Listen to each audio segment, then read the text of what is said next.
Oops. We are live as I hit the air condition button. Welcome to today's Elevating Conversations Live. We go live here every Tuesday afternoon with some pretty amazing guests and friends coming in. But before we introduce our special guest today, I want to ask all of you, like as you tune in, even if you tune into the replay, is to type in your name, where you're tuning in from. We'd love to hear from you. And as we go on in our conversation, Erin and I will probably be really present to each other. But if you have questions, also type them in the comments. If we don't catch them today, we'll most certainly come back to them in the replays. So I want to share a little bit about the show. Again, we go live every Tuesday afternoons, and the show it was just created last year, 2020, at the midst of pandemic mode, with the intention of bringing thought leaders, spiritual teachers, mindset coaches, and different people from around the world who really wanted to make impacts. Like, how could we make an impact in your life, in your living room, right? How can we have these elevating conversations that offered maybe some tips and tools and practices and insights? So here we are today. For those of you who are meeting me for the first time, my name is Zipporah from ZipporahIntimacy.com. And today we're going to have a special conversation with Dr. Erin Moore, AKA, I love this, the Self Love Doctor. I really like that. She is a licensed naturopathic physician and an expert in mind body medicine. So, welcome, Erin. I'm so excited to have a conversation with you today. Thank you so much for having me. I'm pleased Yeah. to be here. Nice, nice. Erin, to start off our conversation, if you would tell us a little bit more about who you work with, more about the depths of your work. Yeah, so people listening can know more about you. Sure. So I work primarily with women. Usually the women that I work with are having, really looking for a different approach to dealing with the anxieties or insecurities that they face in their daily life. The common complaint that I hear, it's like, I want to be able, like, be free to be myself. But then there's all this stuff that's in between me and being able to be myself. So there's all different kinds of ways to approach that. But I think that the reason these women are drawn to me is because I have this background in the deep work. So, and I can touch on that in a moment, but basically what we're doing is linking the insecurities, the anxieties, the stressors, the depressors, or whatever is in between you and like being free to be yourself with what's happened to you in your past. So often I'm working with women to really free themselves from traumatic experiences that they haven't fully processed or recovered from. Yeah. And that's like my greatest joy, to help women through that process. And, I also I call myself the self-love doctor. So that's another kind of the people that want to work with me, the way that I teach this healing method is through relationship with yourself. Like, really, like, what does a relationship with yourself look like? What is self-love? And like, how do we do it? And of course, like, everybody's got a different idea about what that can look like. But I've over the years, it just, a framework has come out of me. So though I work with women in that capacity, I still do work with a few men. I maintain my medical license, so I still do work with some men and some physical disease, but not so much these days, Yeah. Well, I'm hearing, like, I love the free to be me, like people having those challenges that they Yeah. just want to be themselves. And I think that's such a potent topic in today's world, like in today's day and time. I'm curious, in this work, like in your passion of helping women in this way, did you have a pivotal moment in your personal life where maybe you struggled with just being you, and then there was this moment that just opened you up, and then you're just like, I have to share this with the world? Um, like one story does come to mind. Maybe not so pivotal, but well, I'll like rewind this way. So, I in like 2010 maybe, I went to a little festival in the desert called Burning Man. Raise your hand if you've heard of it. And it was my very first time there, and they have an agenda, and in this the program, one of the first things on the first day was a self marriage, a self marriage ceremony. And of course, I'd never heard of it, and I was like, I don't know what that means, but I want that, And I was broken up with the boyfriend at that point, and yeah, this is my self marriage ring. So I married myself, little Opal, Nice. in 2010, and that was a pivotal moment for me, just like really thinking about like, oh, like I can be the source of comfort, of laughter, of desire, of all the things. I can do that, be that for myself. Not to say like I never need anybody else, but that just like that really shifted my reality in a lot of ways. And then that was when I just started medical school. So then it just was like in the back of my mind for a while, and I just couldn't shake it. I started marrying my friends to themselves, and then when I came out of school, I taught, like I was already into mind body medicine and practicing this dialogue to help heal physical disease through like the mental emotional. And but I wanted to teach other classes on the side. I wanted to teach, right? So I taught behavior change classes, but I taught a couple different kind of classes, and no matter what I did, I just ended up teaching self-marriage and relationship to self, like because that is just, it's just, when it was just how my mind, I had to like create, I had to create it, I had to teach it, I had to be in that space. Yeah. But there is like one story that was, it's just such a little thing, but when I really started to get to know like the pieces of myself, one time I was like, I'm pretty, I can be pretty spacey and like forgetful, and just leaving car keys in places and wear my sunglasses and where's my phone and stuff like that, and that used to, that was like not okay for me when I was little, I got like yelled at a lot for that. And I would kind of kick myself as an adult. But I remember one time like saying out loud, like I was just trying to run out the door. I left my keys upstairs, and I said to myself, like, you effing idiot.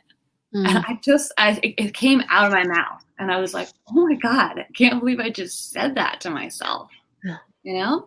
And then that really got me. I was like, who was that? Like, what part of me just said that? And then that really just sent me down a path of studying different approaches to analyzing and healing and integrating different parts of ourselves, and working with the inner critic has been a big part of my work too. And I find it's kind of a good starting place for people because we all know it, we all have one. And so I don't know, there's a couple little stories for like how I just, like in the end, it's just like all I can, at this time in my life, it's all I can do, so I gotta do it, teach it, learn it, live it, practice it. Yes. And I love like your story, that the inner critic and that comment, like effing idiot. And then what came to mind when you shared that was the depth of the self-marriage, because it's so rare that we recognize, like, or we look at our self-talk as like, would we say that to somebody else that we're in a relationship with? No. Right? But we'd say it to ourselves. Yeah. So here's where I want to go deeper into your work with self-marriage, because that's what came to my mind. It's just like these awarenesses of how we talk to that lover, ourself. Mhm. So tell us more. Tell us more about.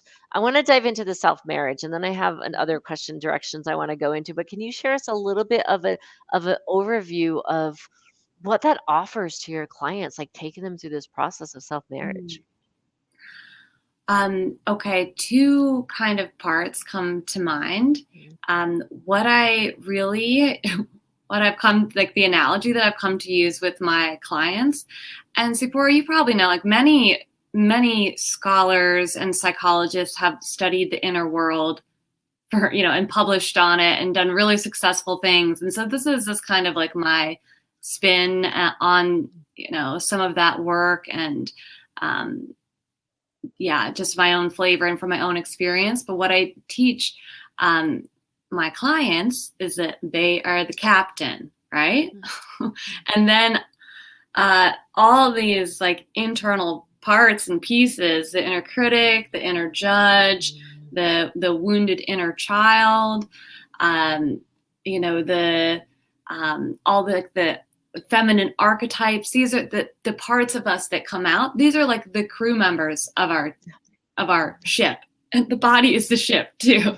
You're the captain, and all the like voices in your head and the voices of your heart are crew members, and your body is your ship. So like, but that's kind of the analogy we use. And like, so self-marriage is like, that's currently like what is working anyway, because you got to get to know, like in knowing yourself, like it's not just you and you, it's you and like all the cast characters inside, and they all have an origin story and a purpose. And so that's been really useful for clients. And then what I also really love about my work and what I'm doing with clients is that I've broken down like this self-marriage into like 6 practices of self-marriage. So, and then like as my clients go through the program, we go through the 6 practices, and they are self-kindness,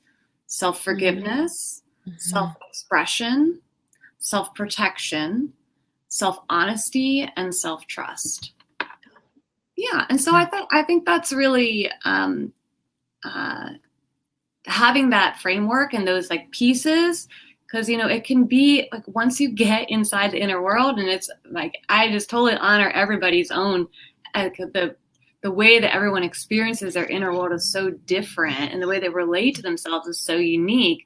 But this is I found to be really helpful as a way for me to teach and clients to just like have a grounding, and like these are the practices of self-marriage, and this is what it means to love and honor all of myself. Yeah.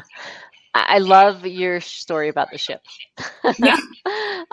And having to your ship's going to sink if you're not building a healthy relationship with all those parts of yourself.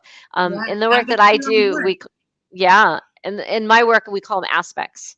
And I share a story of, I'll share it here with you, that they're friends in a closet. And we have aspects of ourselves that I always get like all these little emoticon like faces when I start sharing this story. But we have these aspects of ourselves that throughout life we didn't feel safe or didn't want to feel them, and we've shoved them in a closet.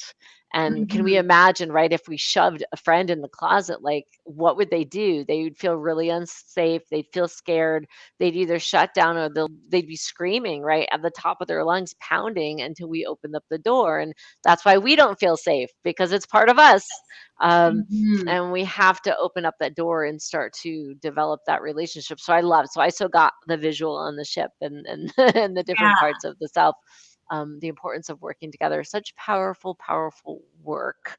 I just want to say for a moment, like, isn't it wild, like that, like what we're talking about is that we can even try to describe it in words just amazes me, you know? Like the subtle, dynamic, energetic, shifting, like inner worlds of unique like spirits, Yeah.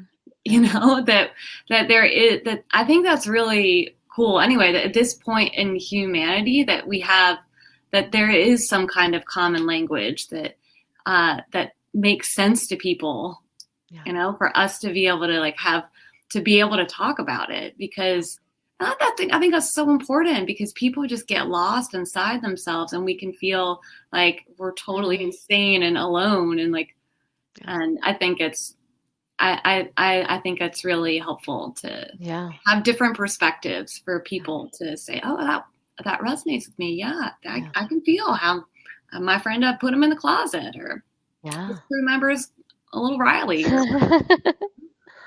Yeah, so important, right? Because I don't know about for you, but with clients, some people do have a tough time feeling and unable to put it to words. So, right. So the fact that we can have these conversations, um, meaning that maybe we just spent more time developing those parts of ourselves to feel, right? Because in order for us to have this language and to talk about the ships or the aspects and our teammates, and we have to actually, all of us, have to have the ability to feel and have the environment to feel safe enough to feel it, right? So powerful. So thank you for having the conversation with me. Yeah, so fun. Yeah. Tell us, Erin, particular obstacles that you find, if there's common obstacles that you find in your clients and the people you work with. Yes.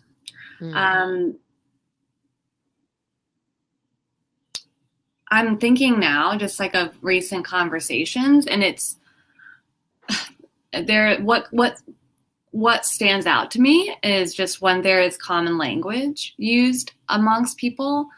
And one thing that I've been hearing a lot recently is like just the language of like just waiting for the other shoe to drop, like not being able to relax because something bad is going to happen, you know? And then a weird one, this like kind of analogy that I've heard in several clients that may resonate with somebody here, but like feeling like a turtle in a shell, like not wanting to stick your neck out, you know, like it. Both of these very like related to safety and feeling safe, you know. I think that's so much of it. Like that's the bigger pattern, right? Is like in order to be free or to be fully expressive or authentic, you have to feel safe. Yeah.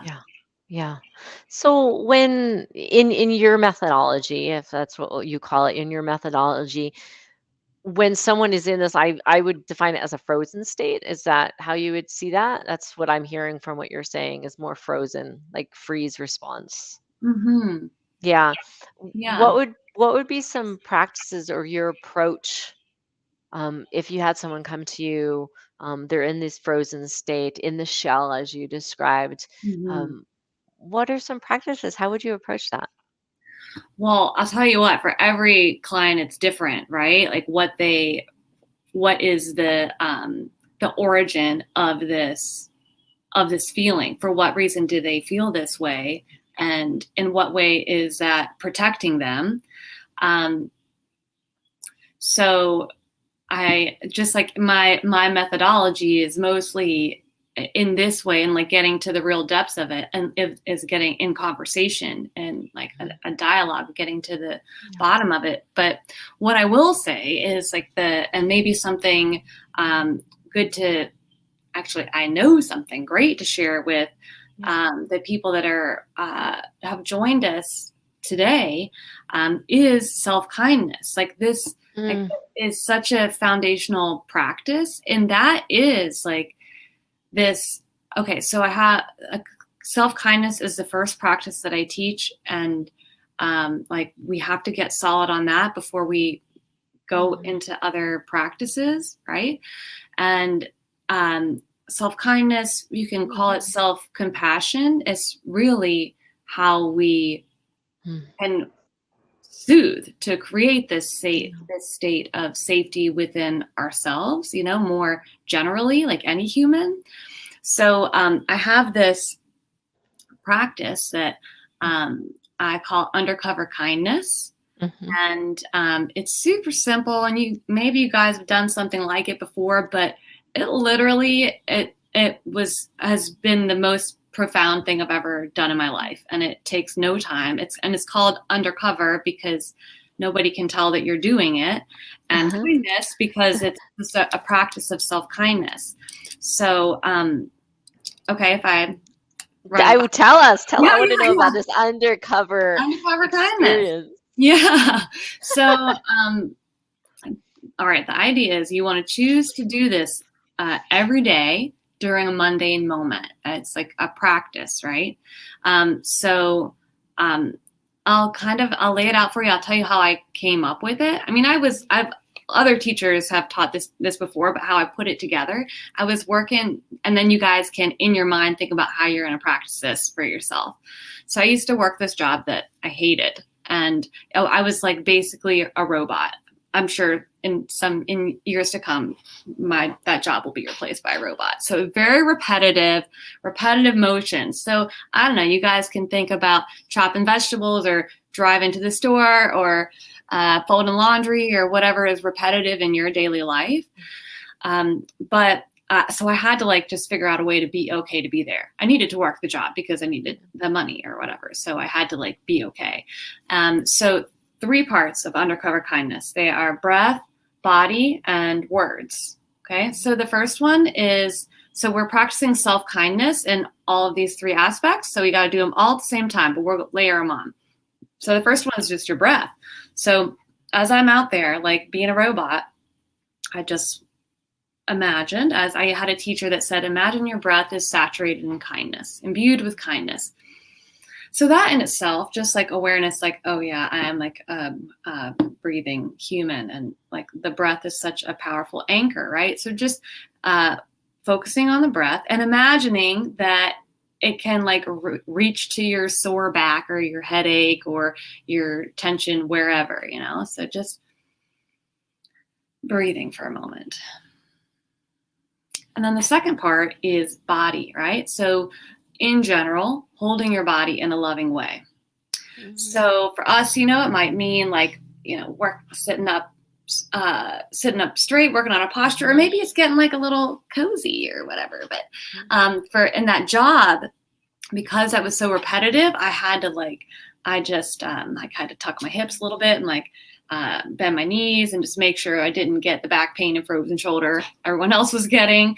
And then once I did that and I was feeling good and I was breathing, I started to add some little dance moves into my robot sequence, and was just started letting my body have some fun, But if you're driving, this can be just relaxing your grip, and letting your shoulders sink, or same thing on a knife. If you're chopping vegetables, just release the death grip, or folding clothes gently, or lying in bed like a goddess, or just getting super cozy. Hold your body in a loving way.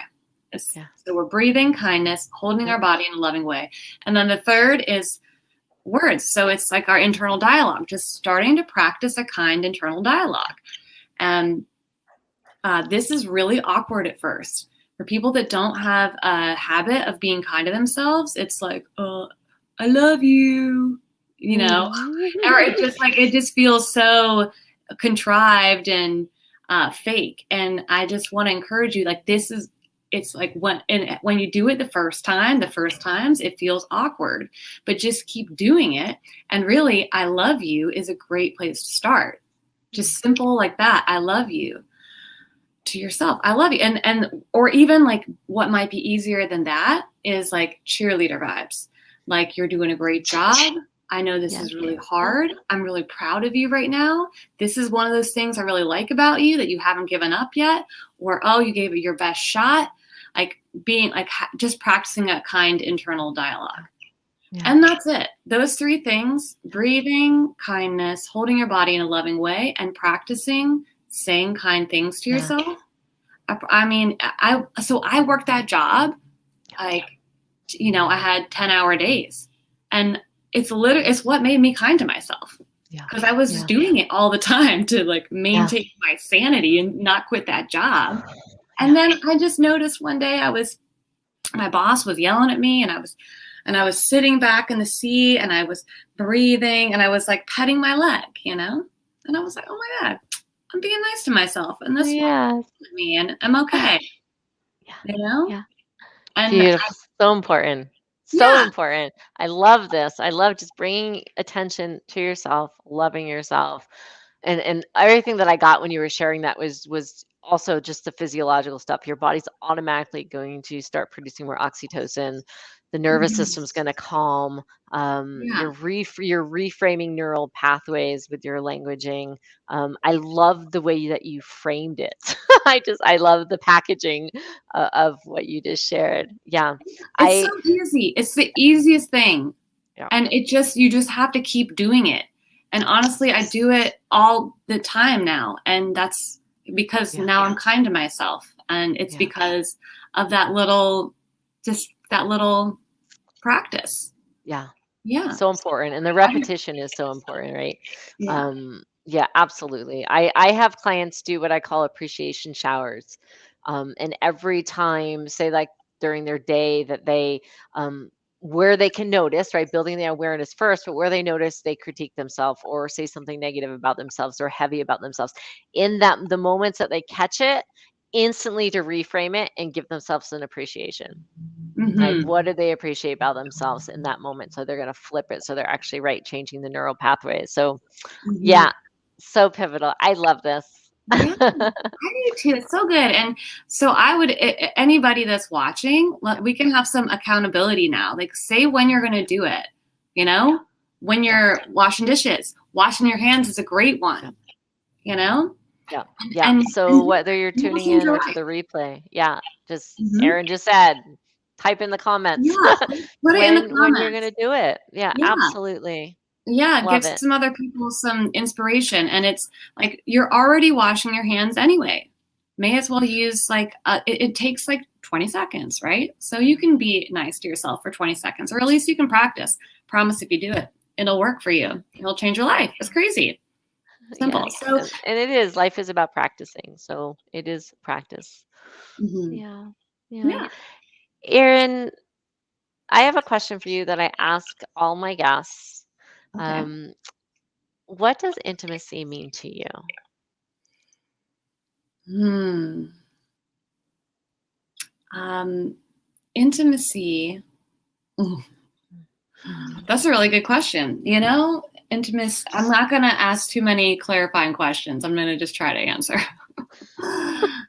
The words that, because I'm thinking like intimacy with self, intimacy with another, let's say they're like both, it feels like a, um, a braveness to be Mm, really seen and to see really. yeah, yeah, How's that? yeah, yeah. Yourself, Powerful. Yep. for others, Yeah, intimacy, yeah, well, that's how it feels like in my life right now, yeah, you know? yeah, yeah. Thank you for sharing that. Yeah. Yeah. So as we kind of wind down in our conversation today, I'd love to go into one, do you have any programs or anything? Where can people find you at? Let's start there. Mhm. Um, Um, where do you want people to know? yeah, I always got some stuff coming up, but I have a Facebook group as well. It's called the Heart Healing Sisterhood. I can put it in the comments when we get off here, but that's really the best place to come hang out. I am doing a workshop on the inner critic, but it's not for another month. But we have all kinds of amazing stuff going in there all the time. But it's wonderful community of sisters all doing this work of self of self-healing and self-love and showing up for ourselves. It's a really great community. So that's Yeah. where I think it's the best place to come and where we can get to know each other. Great. So we will plug that into the comments. So definitely go on over, join Erin and her community for some great resources. I love your posts, Erin. I see them all the time. So they're beautiful. I love the interaction as well. And I do know that you do have a nonprofit that you're really passionate about. Yeah. I have the link. I'm going to share it in the comments, but I'm wondering if there's anything, a synopsis, something that you want to share about that organization and your work with them. Yeah. Well, thank you so much for giving me an opportunity to talk about that, because honestly, it is such a huge piece of my heart. And there is a common thread in the work. So one of the kind of unspoken principles of a naturopathic physician is to make ourselves obsolete. And I really take that seriously. I mean that in my work. I create programs to make myself obsolete. And that is, so that kind of plays over to the work of my nonprofit, Participate, like putting participation in aid. We do participatory, like kind of grassroots development in Nepal, where it's like my home away from home. My second family is there. And now we've just launched last month a new like program there where the Nepali People's Naturopathic Medicine Movement. So like it's crazy. They really want naturopathic medicine over there. So we've just started in our pilot community teaching local community members and local healthcare workers naturopathic medicine, which is also just a cool opportunity to codify their local herbal traditions, which are currently like on the way being lost, so using basically food and plants as medicine, we're like building a model to spread that through Nepal, because they have like no access to healthcare in rural areas and a very unreliable system of government to provide for them. And they want it and they're ready. So that's one way I'm working myself out of a job in a totally different capacity on the other side of the world. Yeah. Oh, thank you. Thank you for the work that you do and always for sharing that. I've also shared their link, participate, right? .org. I shared it in the comments. That really inspires me. So thank you for that, for supporting people around the world. Yeah. Also something that I can't not do, It's just part of my heart. Erin, is there anything what would you like to leave our audience, our viewers here with today? Is there any closing comments that you'd like to say? I would like to say that you all have the capacity to love yourself deeply, no matter how awful the conversation is in your head or the way that you behave, self-sabotage, none of that matters. Your default state is to love and be kind for yourself, to yourself. And I think if you practice undercover kindness, like we talked about, that you will come to believe that too. Yeah. How about that? I think that's good. Really, I'm so excited when people are like, "Oh my gosh, I can't believe that I'm actually nice to myself. That I just said a nice thing to myself without, without prompting, and it felt natural and nice." I want that for everybody. Yeah, what a wonderful want for everybody. Yes, because we know how just those pieces that we don't notice, that self-talk, that self-critique, how it impacts everything else we do and we are in our world, right? So that is, to me, what you're talking about is a foundation to totally. healing and connectivity across the board around humanity. So beautiful. I really appreciated you coming here and joining us today in our community and having this conversation with me. And for those of you here listening or joining the replay, remember we come live every Tuesday afternoon at 4 or 5 o'clock Pacific time. So we look forward to seeing you next week. Be well, everybody. Thank you, Erin. Yeah. Bye-bye.